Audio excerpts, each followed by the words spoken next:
right now so I don't forget. Perfect. Okay, so welcome everyone this evening to AGNR Internships outside of the DMV.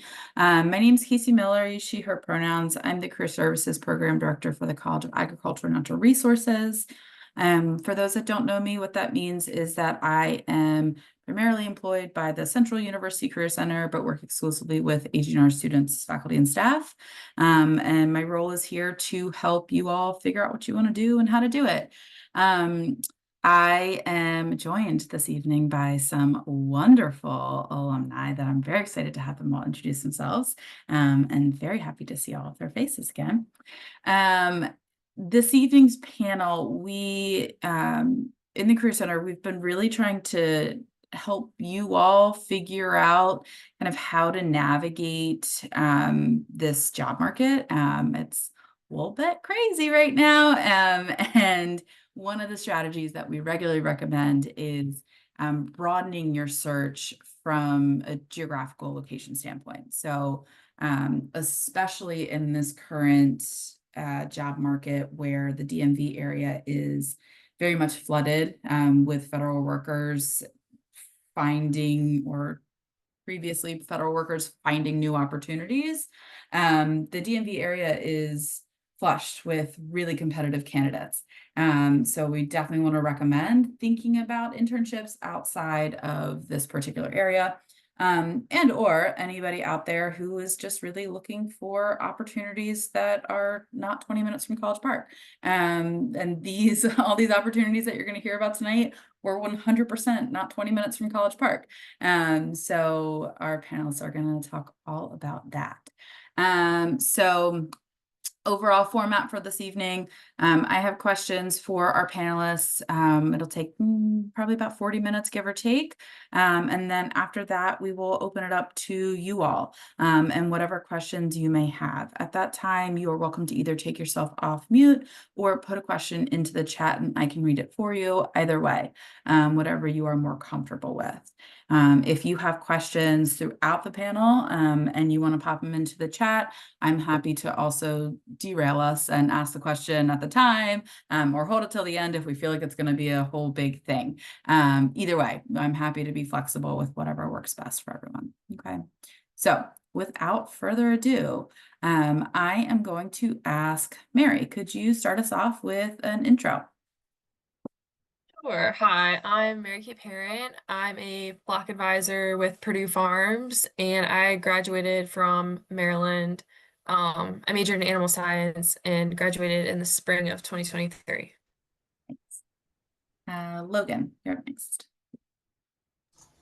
Hi, everybody. My name is Logan, she, her pronouns. On my day job normally is working for NOAA's Ocean Exploration Office, currently furloughed, unfortunately. I graduated from UMD as an environmental science and policy major in 2018. Thanks. And Alexa? Hi everyone, my name is Alexa Giacchi. I graduated from UMD in 2023 with a BS in food science as well as a general business minor, and I currently work at Ocean Spray as an associate product development scientist on the global beverage team. And Grace. Hi there, my name is Grace Tassone. I graduated from University of Maryland with a bachelor's in plant biology in spring of 2024, and I am currently a graduate student doing my master's degree at NC State University in plant pathology. Awesome. Thank you all. Once again, welcome. I'm so happy to have you all here. We're going to start by talking about education a little bit. So could you each please provide a little bit of background on your career and educational journey, including any key skills, decisions, and or experiences that led you to the role that you have now? If you all are good with it, we can go with the same order and start with Mary Kate. Yeah, that's fine. So, as I mentioned, I studied animal science and I followed the pre-professional track. And then I was in school during the COVID era. So, kind of had a lot of time reflection and realized, ooh, if I don't want to do vet school. So, I still really enjoyed animal science and I had really good professors. So, at the time, I had Dr. Balcom, and she kind of opened my eyes to the areas in animal science that I didn't have to go to vet school for. So yeah, I stayed studying on the pre-professional track just in case I wanted to go to grad school or vet school, but I explored industry jobs through internships. So I looked at the reproductive swine industry, I looked at the dairy industry, and then I looked at the poultry industry. And that's kind of how I explored what I wanted to do with my career. So that was pretty helpful, just kind of throwing myself into areas that I didn't know if I'd like or not, just to figure out what I did like. That was a really beneficial to figuring out what I wanted to do with my career because I think being in the job kind of shows you right away, like, oh, I really like this, or oh, I don't like this. So that was really, really helpful. Yeah, I think I hit it all. Another fun fact, I studied abroad when I was at UMD in Nicaragua, which I don't think they offer it anymore, but that was a really cool experience I got to do just to see agriculture in general outside of our scope in the United States. So, yeah, that was a little bit about my career educationally. Yeah, awesome. Thank you. I think that is me next, right? Okay. Yes. So I mentioned, went to UMD, was an environmental science and policy major. I also did a lot of internships while I was at UMD. I did one every year I could. So I had some time working in the wetland ecology lab at University of Maryland. I went to Chincoteague National Wildlife Refuge for a summer. I did an internship up in Baltimore with the National Aquarium, just got a lot of kind of hands-on experience. And then one of my, I think, biggest things that I managed to do during undergrad was I was accepted into the NOAA Holling Scholarship. That was basically an opportunity to go work at a National Oceanographic and Atmospheric Administration lab for the summer of, I think, 2017 or 2018. And then I took that experience, applied to this program with NASA called NASA Develop, where I learned a lot about remote sensing and GIS. After that point, I decided to go to grad school after I graduated. I was at the University of Maine during grad school for the pandemic, which was not fun, but it did equip me with enough skills to kind of come out of that and decide that I didn't want to stay in academia. And that I really liked the government sector. So I applied for another NOAA fellowship called the Knaus Fellowship, which basically puts you in a policy position for a year with NOAA. And afterwards, some folks get hired out of that. So I was really lucky. I worked for NOAA Ocean Exploration, which is the place that I currently work, doing communications and science efforts, working on grants, et cetera. Finished that fellowship, contracted with a different NOAA office for a little bit doing GIS and remote sensing, and then came back and was hired on as a federal employee for my current role. Awesome. Thanks. Alexa? Yeah, so like I mentioned, I was a food science major, and so I actually followed the food science track. I didn't do dietetics or nutrition because I knew food was what I was passionate about. And I would say early on during my education, I always thought I was kind of interested in more of the quality or FSQA, food safety quality assurance aspect of the food industry. However, during my senior year, I took my first product development class, which that's when I kind of started to pivot and the gear started to turn in my head. And I was like, you know what? I think I'm actually a lot more interested in product development. And so I had two internships that were more so related to quality, which gave me really good experience in that area. And then as I was entering the spring semester of my senior year, I kind of decided that I wanted to look for product development internships, which is kind of what led me to doing an internship after I graduated rather than looking for full-time roles, just because I wanted product development experience on my resume to be a more competitive applicant when moving into searching for full-time roles. So I think that was one thing that was super beneficial. And then another was actually through my food science courses, I was able to see the connections with business, especially with working in the food industry, CPG industry, rather than working in labs and research. So, kind of completing that general business minor gave me a really strong foundation for once I entered the workforce, because we work cross functionally a lot with finance, marketing, procurement, and supply chain. So, that's another key experience that's been super beneficial to me in my current role. Thanks. And Grace? Hi, so like I said, I was a plant biology major and I collected a few minors along the way. I have a minor from Maryland in agronomy as well as soil science.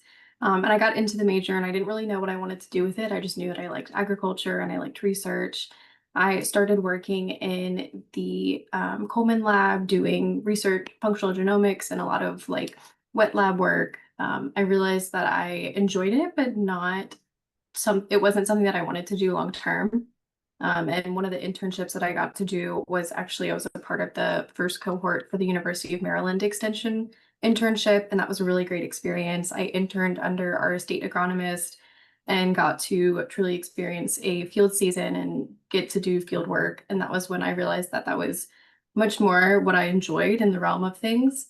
And so further into my undergraduate career, I went to AFA Leaders Conference, which this is my plug for AFA. It was a great opportunity and I loved it. I really enjoyed the experience. And that was when I got exposed to the world of industry within agriculture and specifically within agricultural chemicals. And so I was introduced to BASF, which is an agricultural chemical company, and ended up interning. That was my internship. And so through AFA, I got connected with that internship. And during that internship, I really enjoyed the field work again and realized that industry was where I felt a little more at home as opposed to more of an academic setting. I just enjoyed the aspects of it and the job that I was doing. And so while I was doing my internship, I decided that I wanted to go pursue a graduate degree to try and work towards the career that I was interning under, what my lead was doing essentially. And so I ended up finding an advisor while I was down in during my internship, and got hooked up with an advisor and started to pursue graduate school to eventually go after that career path in the long term. Awesome. Thank you. So that's actually the perfect segue because we're going to start talking about what you all are here for, which is the internships. So let's switch up the order just to give Mary a break from having to go first every time. Logan, do you want to take this first one? So internship details. Can you please provide us an overview of your internship experience, the organization, the location, the physical location, and a bit about your responsibilities? Sure. So I've mentioned the Noah Hollings internship scholarship combo a couple of times now. To get a little bit more into that, it is a scholarship that's run by the National Oceanic and Atmospheric Administration, which is a federal agency in the executive branch. And so you apply as a sophomore in undergrad, and then you can do an internship with NOAA at one of their labs in your junior year. So you're provided with about $45K over that period of time that goes towards your undergrad studies. They accept anyone from various majors. I was environmental science and policy, but they take chemistry, food science, like lit, and they pretty much take anything as long as it applies to the NOAA mission of protecting the oceans. So I applied as a sophomore, got in, and then decided that I wanted to do my internship at the Northeast Fisheries Science Center, which is part of NOAA Fisheries. As kind of in the name implies, they do a lot of the science and research behind all of our various fisheries off the coast, inland, et cetera. So I went to work at the Passive Acoustics, what was at the time a group, but is now like an actual branch. At Woods Hole, Massachusetts, which was a really cool place to work. It's very sciencey around there. There's a USGS office. There's the Marine Biology Laboratory. I think I'm thinking of the right name. There's a lot of science activities going on in that area. And so I lived up there for 3 months and did passive acoustics research, which was essentially using remote sensing devices in the ocean called hydrophones that record sound, and then using those devices to quantify how much ship traffic was in these humpback mating grounds in the Caribbean. Yeah, I'll stop there. Awesome. Thank you. Alexa, do you want to go next? Sure. So my internship or at Ocean Spray, it's a co-op, so it's actually a 6-month program. I was a member of the USA Foods team. And so my two main projects focused on our whole berry cranberry sauce. So the first aspect of it was trying to develop an objective method to count the number of berries that were in cans of whole berry cranberry sauce, because even though our process is very focused and we've been making this sauce for almost 100 years now, there's still lots of variability from can to can. So I did some work on that, as well as doing some consumer learnings and studies to understand really what the threshold is on the number of cranberries that consumers expect to be in their cans of sauce. So I spent a lot of time in the lab conducting that research, making samples for the study at our pilot plant, which was definitely a cool experience to kind of take my work from the benchtop and then work on scaling it up and producing at the pilot plant. And then I actually had the opportunity to travel to one of our plants in Kenosha, Wisconsin, where I was able to take some of the methods that I was working on developing and see how they actually would translate to being in the production line. So super cool experience to be able to travel to see one of our plants in person, be able to work in our pilot plant. And so Ocean Spray is actually located about 45 minutes south of Boston in Lakeville, Massachusetts. So during the internship, I lived in Boston and then I commuted down to Lakeville every day. Thanks. All right, Grace. Yeah, so I interned with BASF, and they are an agricultural chemical manufacturer. So they develop chemicals and then sell them to retailers, and the retailers then sell them to growers. So my internship was, I was a PDP tech service intern. So they have a PDP program, which is an actual job where you do rotations, and the PDP internship is sort of like a feeder program into that actual job. The tech service position is like one of 3 different internships that they offer. The other ones are like commercial, and so it's more in the office with data analytics. And then they also do a sales internship where you're working with salespeople out in the field that sell to growers and retailers. But my role specifically was tech service. And so what tech service does is they run field trials on products that are currently in market. So anything that has made it through EPA registration and is currently on the market, they get requests from a marketing team that looks at things like different rates, application of chemicals on unregistered crops. They are testing out different chemicals in different programs or for post-emergence, pre-emergence. So we were looking at things like herbicides and fungicides primarily. They're a big herbicide company, and then they also do make some other agrochemicals as well as have cottonseed that they produce. So my primary roles, and also I think I didn't mention this, but it was in Raleigh, North Carolina. I was based just outside of Raleigh in North Carolina for my internship. Some people were based in Raleigh proper, and then other people were dispersed throughout the US. So within my internship, my actual roles were helping to maintain the trials. So I learned how to rate for herbicide injury and disease on different types of crops, soybeans, cotton, corn, peanuts, things I had never seen before. And then I also had a secondary responsibility where I was actually running sort of my own trial where we were looking at crop response of different chemicals, including unlabeled chemicals on a variety of different crops, including tolerant and intolerant things like soybeans and cotton. So it was a lot of field work. I spent a lot of time outside. I also had a few smaller projects that dealt with the commercial side of things. They are really big on professional development. So we had objectives throughout the internship to work on that professional development aspect as well. Thanks. And then Mary? So I was a live management, or no, sorry, I was a live operations intern. I eventually became a live management trainee, but so with Purdue Farms, based out of Salisbury, Maryland, is where I was located, which is probably 20-30 minutes from Ocean City. And I lived there for the duration of my time as a live operations intern. And with that position, I trained pretty intensively to be a flock advisor or flock supervisor. And then while doing that, I also got to explore all the areas of live operations within the company. So I got to go through hatcheries, our research facilities, our nutrition lab, and I worked with our veterinarians. I spent a little bit of time in our plants and our agribusiness side of the company, and I got to do a little bit in corporate and see the side of like sales, supply.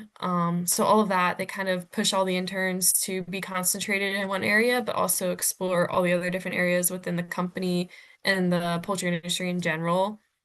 And then I also had my own research project that I looked at Cornish body weight uniformity. So my live production manager kind of pointed an area where we needed development, and he essentially like told me have at it. So it was pretty cool just setting up my own trials, going around and weighing tons of birds, which I got a little tired of, but it was really interesting using some data analytics to put that project together. And then I had an opportunity to present that to our company VPs, and they were able to take that where they wanted to take it. So yeah, it was a really cool opportunity. I was in the field every day, all day, and I got to travel around a lot. I think at some points I was in like visiting 3 different states at a time, just because of where you are in like the lower Eastern Shore.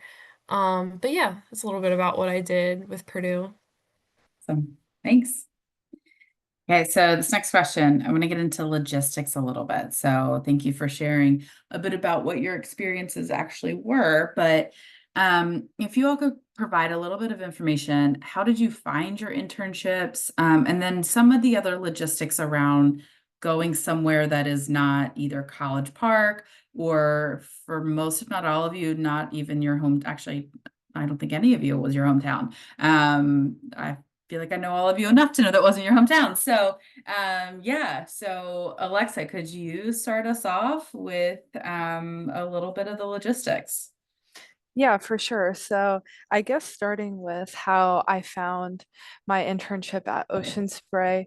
The summer before, actually, I had a different internship where I lived in Boston and also commuted out of the city for that. So after that, I kind of knew that Boston is the city that I wanted to move to after I graduated. And so being a food science major, knowing I wanted to work in the food industry on like the more corporate side of things, I knew that I had to find a food company in the greater Boston area. So I more or less researched all of the different companies that are located in this area. And while doing that, I came across Ocean Spray being here. And so I actually found this opportunity through their website. So that's how I found the interview or found the internship itself.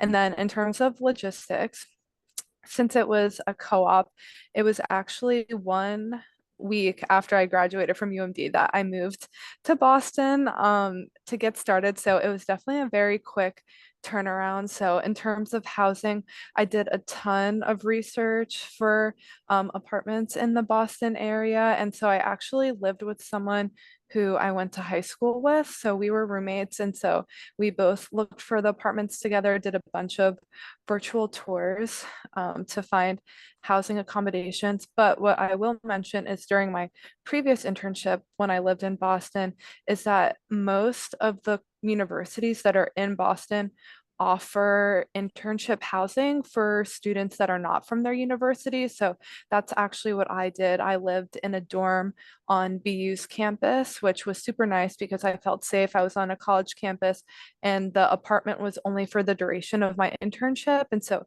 there was a ton of different payment options for how you could make that work if you wanted to pay weekly or if it was monthly, depending on the duration of your internship, which was super nice. So yeah, so that was kind of the housing aspect of it. I did have my car to be able to commute back and forth, but depending where you are, you can definitely take advantage of public transportation. I know a bunch of people who do that, especially if you live and work in the city or live out of the city, and that's an option.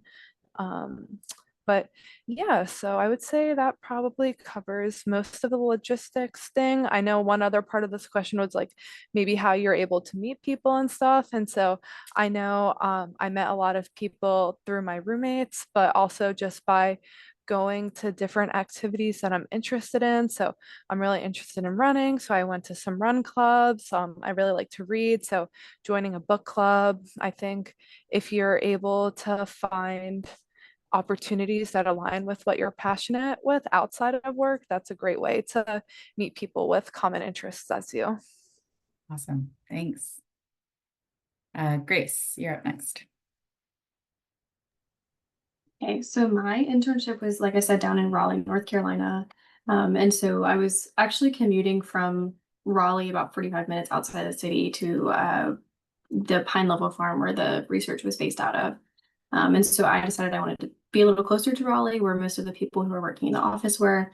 And so I actually found my housing through Facebook Marketplace. I joined or Facebook, not Facebook Marketplace, but I had joined like a North Carolina State University housing group that I was in some similar ones when I was here at Maryland, and found someone who was essentially just subletting their apartment for the summer. And so I ended up in a good situation where I just was able to sublet for the rest of the summer. I did run into a situation where the lease ended like 3 weeks before I was actually done, but luckily at that point I had made some good friends in the cohort and was able to stay at the house that someone who went to NC State and stay with them for the remainder of that time. So North Carolina State University has the same thing where they do have on-campus housing for interns, and it is like for the duration. I just didn't find out about it until after I had already signed up for a different lease. So that is an option, probably a safer one than what I did, but it ended up working out. It was fine. Good. So that was good. I did have it's in North Carolina, so I was only about 5 hours away. So I did have my car there. So I did travel there, and I think I was there for the majority of the summer. I think I maybe came back home one time. But I did have a vehicle, my own personal vehicle. And then through my internship, they actually had a truck that I was driving because we were doing a lot of field sites. There was a lot of travel, specifically within the state. And then sometimes we would go down to South Carolina or up to Virginia for different crop calls and complaints and things like that, or to look at different trials. So I did actually have a company vehicle, and so my car actually sat for most of the summer because I had a company truck that I was using that I was keeping at the apartment I was staying in. So that was my logistical travel things. In terms of how I actually found my internship, like I mentioned, I went to AFA, which is the Agriculture Futures of America. They host a national conference every November. It was awesome. I found out about it through Casey, an email that she sent, and decided to sign up and go. And that is out in Kansas City. And they have a really big, they call it an opportunity fair. It's essentially just a job fair. So you get to go around and talk to different companies and learn about their internship programs and different job opportunities. And I had met some people who went to NC State who had previously interned with BASF and had heard good things about it. And so that was when I decided to go ahead and apply. But that was definitely an opportunity I don't think I would have run into if I had not gone to Leaders Conference. It was definitely a company I had never heard of before. So that was really exciting. And then while I was down there, I was lucky enough that there were people who were doing the commercial PDP internship who were based in the offices 20 minutes like north of Raleigh. And so we had a big cohort of about 20 people who were all in the Raleigh-Durham area throughout the entirety of the summer. There was a few interns who were based somewhere else in the country, but luckily as my field location was near Raleigh, I was near all of them. And so we actually all kind of became friends through that. And luckily it was a really good cohort. And so that was the majority of the people that I met down there during my internship is how I would find friends. I also had a couple people that were interning with me who went to NC State. So they were local to the area. A lot of people stay around North Carolina and Raleigh in particular. And so I was able to meet some people through that as well. But it was primarily through my cohort. Luckily, I was near where the cohort was. And so there was a good group of people that were around all the time. Nice. Awesome. Oh, I will say AFA, they're traveling next week. It's almost time. We've been gearing up. Yeah, very exciting. Mary, what did you talk about Salisbury? Yeah, so I found my internship through Dr. Balcom. I can't remember the name of the course, but it's essentially like a seminar you take when you're a TA. So I was TAing for the animal science lab course, and I don't know, like 20 minutes before she would always like give us like a rant session, and I was just ranting about how I didn't know like what area of the industry I really liked. So she recommended looking into poultry, and then she connected me with an alumni who worked at Purdue, and I kind of picked his brain about the company, and he led me to like encouraging me to apply. So I applied, and then I got the internship. So that was really nice, just having that connection already when I would go work there. I, like, knew people who went to University of Maryland. And Purdue was really generous and they gave me a stipend that covered all of the cost of housing, so I didn't have to pay any of it. And Salisbury University, which is where I was located, in Salisbury, Maryland, they have, like, they call it intern housing, but essentially, like, the kids move out, so they let the interns move in for the summer. And that was a really nice situation because the majority of the interns who were in the Salisbury area, which is where our corporate office is, so it was a good group of us. We all lived in the housing they had there, so I was able to literally live with other people that I was interacting with during my internship. So that was just really cool being able to live together, especially since we're all from different parts of the country. And traveling was pretty easy. I mean, for my job, I was in the field, so I had a work truck that I would just go around to farms in or different locations when I was learning more about the plants. And yeah, so it was pretty nice that I didn't have to pay for any of it. And the Purdue was pretty easy to work with and helping me find housing, so very convenient. Awesome. Thanks. And Logan. Yeah, so the Holling Scholarship was really popular in my major in environmental science and policy. I think it was talked about fairly often, and I lucked out and had a good friend at the time, Will Claybore, who also did the Noah Holling Scholarship. So I kind of like stalked his pathway and was like, okay, you're doing that, I'm going to apply for it. I am going to send a link though. This didn't exist when I was an undergrad, but there is now a NOAA student opportunities database, which I recommend to people constantly. One, the Hollings internship is on there, but also any other internships or programs or like volunteer opportunities are on that database. So if you're interested in any sort of NOAA opportunity, you can check that out. For housing, I was lucky and I knew that I had a cohort of volunteers, or not volunteers, of interns coming up at the same time. So there were 4 of us going to Woods Hole. Got in touch with one of them, Nicole, who we talked and decided that we were going to try to find out where to live together versus trying to do that alone. And then I actually found housing through one of the neighborhood Facebook pages from Falmouth, Massachusetts. So close, like 20-minute drive to the Woods Hole office. We just found somebody who was willing to house us in some of her spare rooms, and we went with that. I would probably caution people to be a little bit more thorough than we were and actually like go to the space or like have somebody who you're going to be working with, see if they'll be willing to do it. It worked out for us, but definitely could have put a little bit more caution and thought into that process. We had mentors who were helpful and future coworkers who were also willing. When I went back up there in the future, a couple of years after that, they helped me look for other housing. So making connections through that was pretty helpful. I drove my car up. I had to get my windshield replaced the minute I got to Massachusetts because it got shattered, and then my car broke down after I tried driving it back and forth. So it was a mess, but hopefully people have better cars than I did. And it was really easy to kind of commute back and forth in Massachusetts and in the Cape Cod region. Like I mentioned, we kind of had a built-in cohort, so I was able to make friends through that. We went out, dinners and all that.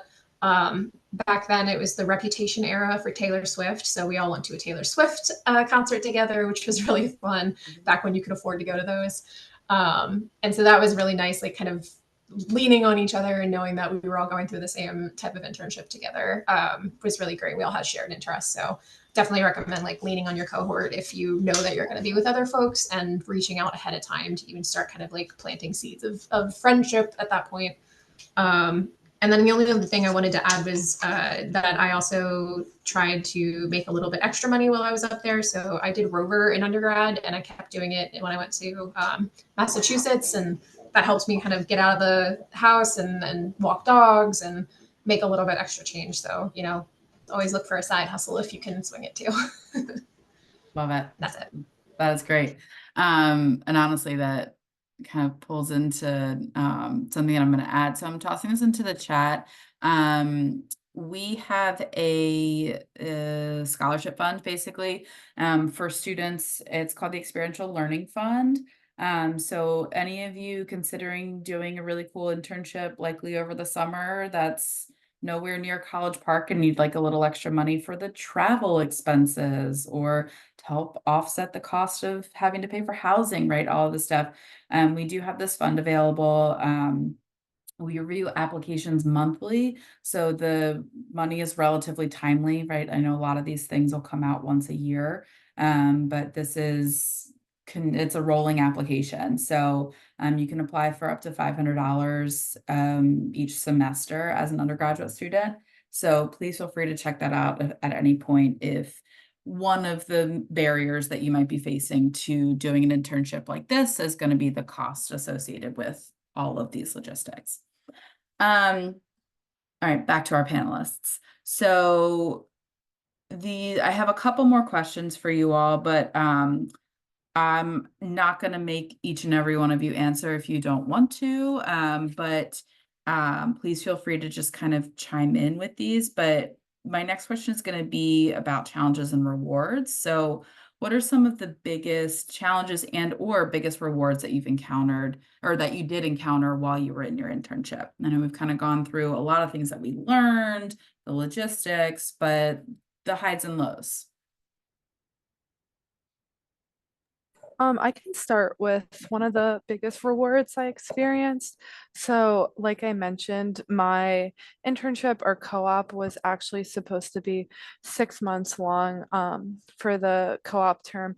However, about halfway through, a full-time role opened up on what was then known as the USA Beverage team. And that was just because the individual in that role actually moved into another role on the foods team. So that position was opened. And so um, I actually applied for the role and then went through the interview process just as any applicant would. And so at the end of the interview process, I was actually offered the full-time role. So that's the role that I'm still currently in now. So I think it was super rewarding just because it showed that my decision to take an internship or co-op after graduation paid off, and it really did help me be a more competitive applicant and getting into product development roles in the actual industry.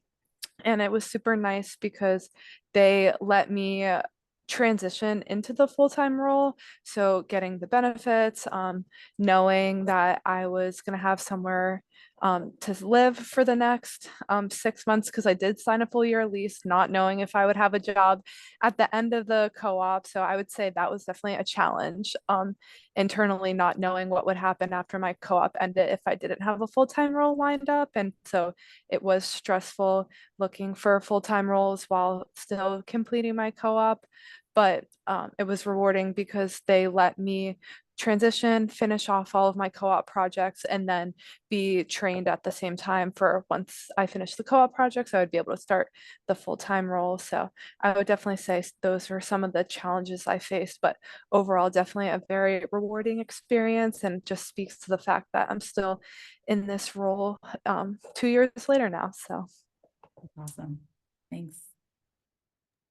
I'd actually like to piggyback off of that because I have a similar answer for rewards. So when I interned, it was the summer of my junior year, and halfway through my internship, I got a call from HR being offered a full-time position to go through the company's management trainee program that they had. So I got to go into senior year knowing that I had this position because I accepted, I enjoyed my time. So that was a really good reward, knowing that I could relax some, but still had my classes. And then on the opposite end, I feel like a challenge was just kind of being like thrown into the industry because it's a big company and they kind of just they support you, but it's a little overwhelming because they would just say, okay, you're gonna go to the plant today and you're gonna go meet such and such and you're gonna go work there for the day. I'm like, oh, okay. Like, so it just built a lot of confidence in myself and um yeah, just being able to network and meet all kinds of people was a little bit of a challenge at first, but yeah, I developed confidence through that and was more comfortable with the unknown because my job is a lot of unknown now. But yeah, that was some challenges and a good reward for my internship. Yeah. I think that's one of the biggest skills that so many people learn in an internship is dealing with the ambiguity. Logan, I saw you on mute. Do you want to go? Yeah, I can toss in them. I'll start with a challenge. I don't know that I got super into it, but I was doing a research project. So this was my first time like really understanding that science isn't black and white. In my brain, I think before I came into this, I was like, oh, it's science. Like there's a right way to do it and there's a wrong way to do it. And then all of a sudden I was being asked like, okay, so why are you choosing to do it this way versus this way? Like having to justify why I decided to quantify vessel noise in a certain way versus another way. And I found that very frustrating because I kind of went against my, I guess, like preset conceptions of how science was supposed to be. And so I was frustrated. I talked to my mentor about it. She took me out to like a strawberry field to play hooky and like pick strawberries one day. Because I was just like, I need a little bit of a breather.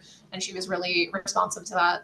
And then came back to it. And so I think that it was a challenge, but also a reward to like have to go through that and realize that science isn't necessarily cut and dry. That there's a lot of different ways to approach things, and you just need to have a smart, backed up way of why you're approaching it that way. And I think I took that lesson into grad school where you're kind of, on your own, figuring it out, telling people why you did something a certain way and having to really back it up in case of, in like publications and things like that. So I thought that was a struggle for me at the time, but it ended up being good for me. And then reward that I got out of that, I have lifelong friends from that internship. I actually just went to a wedding from one of the other cohorts that was there with me. So that was pretty fun. And then definitely got a really strong network out of that experience. I still call back to one of my mentors and ask her to write me letters of recommendations. And it's been like 7 years, which is upsetting to say, but it's been that long. And so like, it's nice to have that network. Mm-hmm. Yeah. Sweet. I'm just going to echo the getting positions after an internship. Even though I'm a grad student, I chose the internship that I did because I was looking at NC State for grad school in general. And the internship that I did, my lead works very directly with different extension faculty at the university. So I was actually introduced to my current advisor for grad school through that internship. And so that was essentially how I made my way into grad school and connected with who I'm currently doing my master's under. So it was definitely a big, just want to emphasize that point of getting positions, even if it's not a job, getting into grad school was something that kind of came directly out of that internship.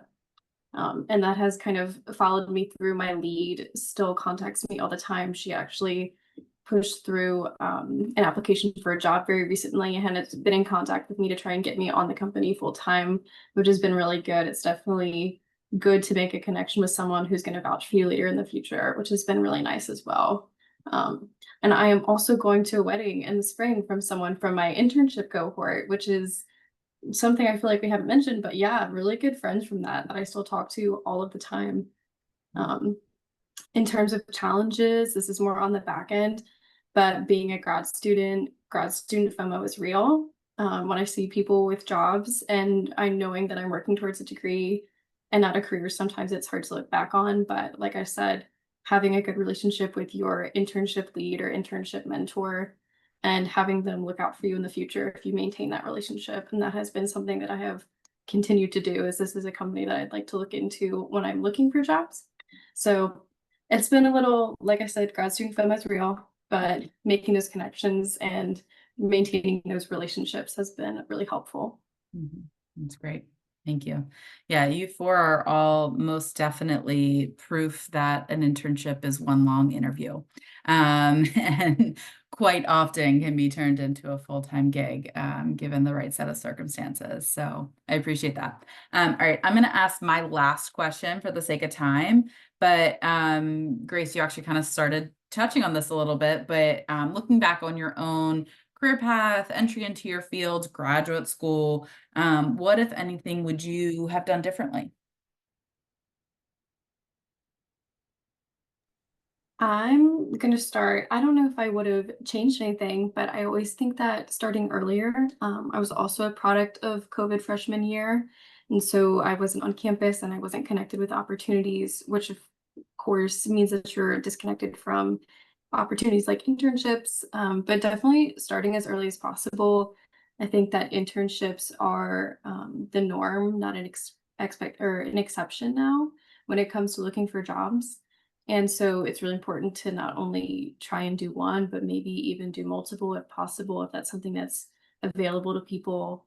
And so doing all the things that I did, but possibly even starting earlier if I could, just to get a jump on things and try and gain any experience and insight, especially when it comes to not knowing what you want to do after college. The more you find out what you don't like, the closer you can get to figuring out what you do.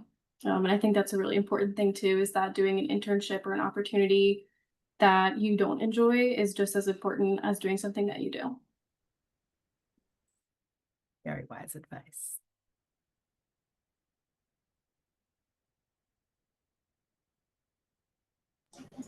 I can answer. I think for me personally, I think going like charging ahead into internships during undergrad was the smart move. I think I would have given myself a bit more time before going to grad school right after I came out of undergrad. I don't think I was equipped at the time to like deal with interpersonal issues. And so I came into grad school and everything was like really intense, really fast. And I just hadn't had an experience before where like a coworker didn't like me. And so like coming into it, I felt unequipped to deal with that. And so I think I would have taken personally a little bit more time to figure out what I wanted to do, like understand that I really, whether or not I actually really wanted to go to grad school for what I ended up going to grad school for. And take more time to like think through the commitment where I was as a like 22, 21-year-old at the point in time where I was. So that I feel like can be contradicted pretty quickly by other people who did take time before they went to grad school. Will they'll say that they wish they had taken a bit more time, but I think where I was, they wish they had gone a bit sooner. But I think for me, I could have used a little bit more time, like baking emotionally before I went into a grad school experience.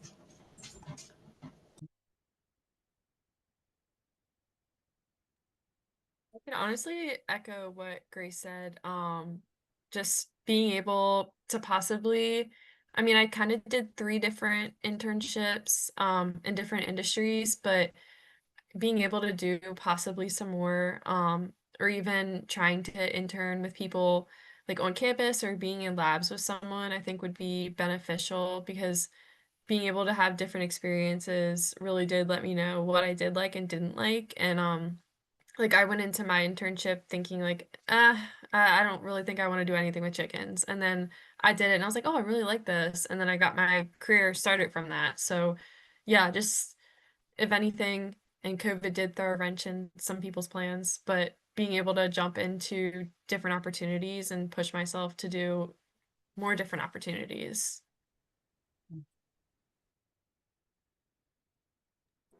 Yeah, and just to kind of wrap things up with that, I guess I would say personally, I don't think there's much that I would do differently. I think I'm super happy with the way everything panned out. I had 3 different internships before getting into a full-time role, and I think my internships, along with my coursework, really helped me understand kind of exactly what I'm looking for. And I think that I can say happily I've found that here. So it would have been nice to maybe have a little bit of time after I graduated, but I think also it was nice to kind of just jump and dive right in and get everything started. So yeah.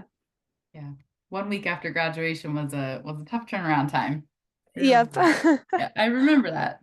Yeah, I was in your office. All right. Well, thank you all. I want to open it up. I'm going to put us back in gallery. I want to open it up to all of our students on the call. If you have any questions for any or all of our panelists, please feel free to either unmute yourself or put your question into the chat and I can ask it for you.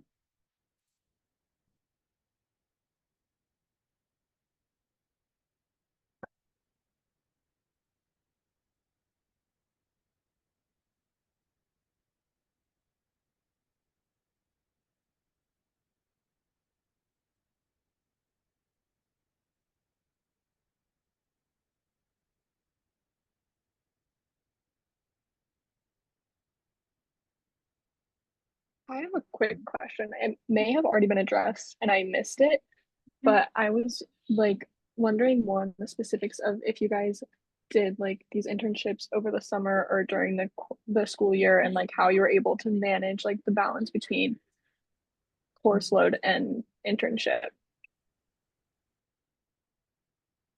I can answer that first because I actually did both. So I had two internships that were, like over the summer. One was over the summer, then one was after I graduated college. So I wasn't doing coursework then, but I did have a third internship, which was actually for a food company that was based out of Boston. However, it was a remote position. And so I think what was nice about it being remote is that I was kind of able to build my hours based on my course schedule. So I'm pretty sure I did it Tuesday and Thursday afternoons. And so I think having that flexibility, I was able to just kind of still do my coursework and have a good balance between my classes, the internship, and then also completing my work. Nice. Mine was during the summertime. All of my internships were during the summer because was crazy and stayed on the pre-professional track. So I had Orga 1, 2, Gen Chem 1, 2, all that fun stuff. But I did do a summer course with my internship. Not sure if it's still offered, but when I was in animal science, you could do this summer internship course and got credit for essentially having your internship. You did like a project and everything, and it was pretty manageable. Just like the course load of a bunch of classes compared to one was a breeze. Mhm. Yeah, both of my internships were during the summer. I did take a summer course during one of them. And it was just something I needed to throw into my schedule to fit it in. So it was one of the, I don't know how long they are, like 5-week courses. So it's condensed and it's a lot more work in a shorter amount of time, but it was just the one class. And during that internship, I actually had some in-person work and some virtual remote work. And so that was probably the main reason that I was able to like get stuff done. It wasn't too bad management wise. I think if I had been doing a summer course during the full-time one when I was out in the field all the time and commuting 45 minutes either direction for it as well, that probably would have been a little bit trickier, especially at the end of a long day in North Carolina heat. I think the last thing I would have wanted to do is schoolwork. Mhm.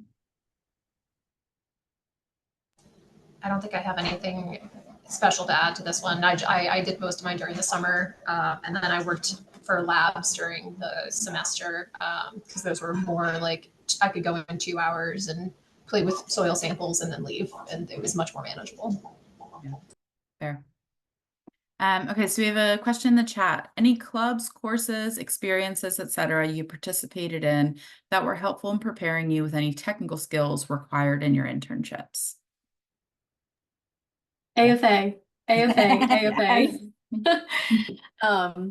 Truly wholeheartedly cannot speak enough praise about that experience. It's more than just like a job fair. It's a 3-day experience for the leaders conference. They give you professional development. They talk about teamwork, developing interpersonal skills.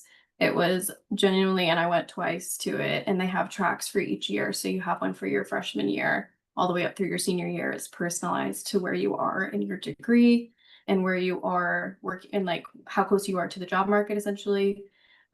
They also have different institutes that are specialized for like food and animal and policy. I went to a sustainability and a technology one, and it is such a fantastic opportunity to learn how to network.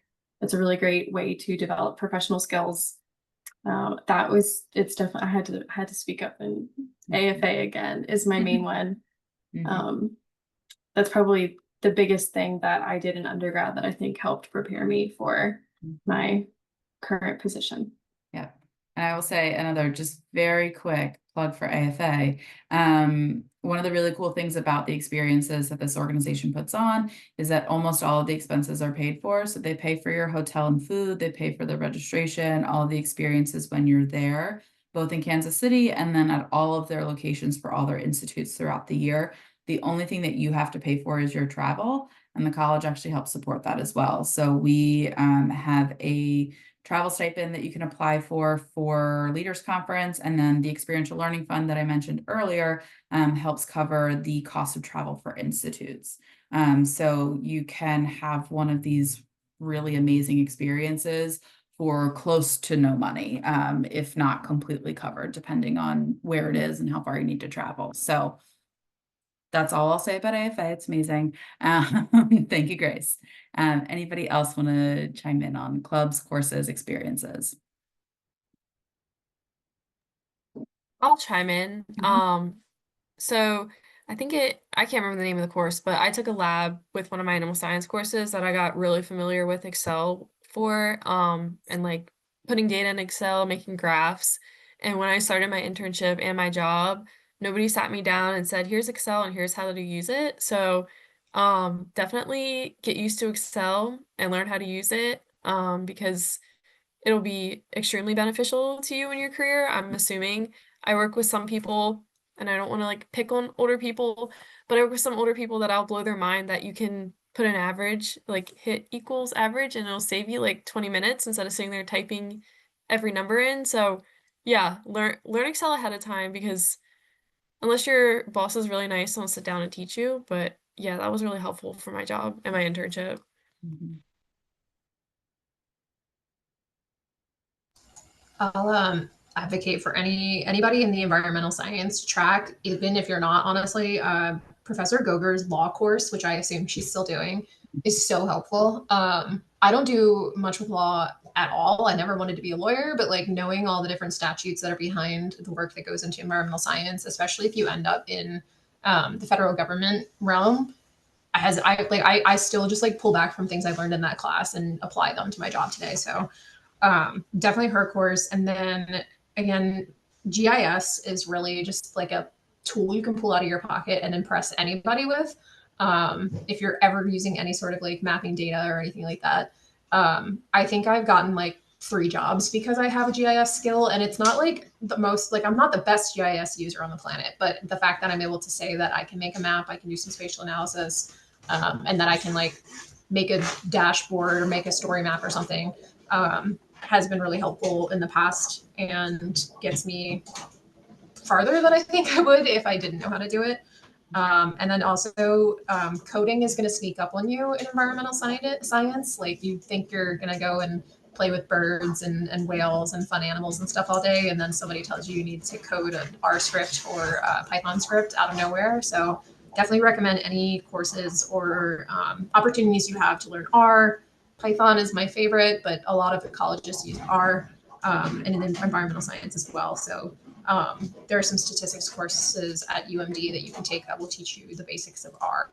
Highly recommend that. Yeah, and I guess just really quickly, the last thing that I would add is if anyone's interested in entering the corporate world, even having more of like the technical side of things, having the business background is super helpful.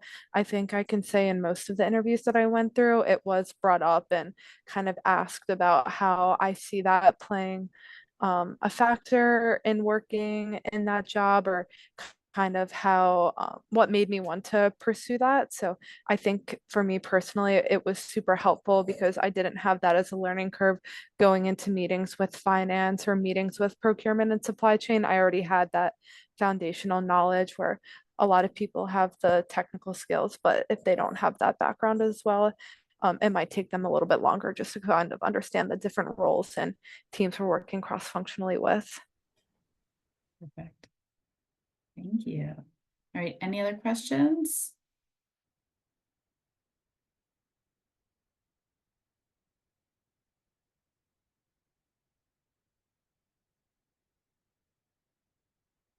All right, then I am going to stop us there.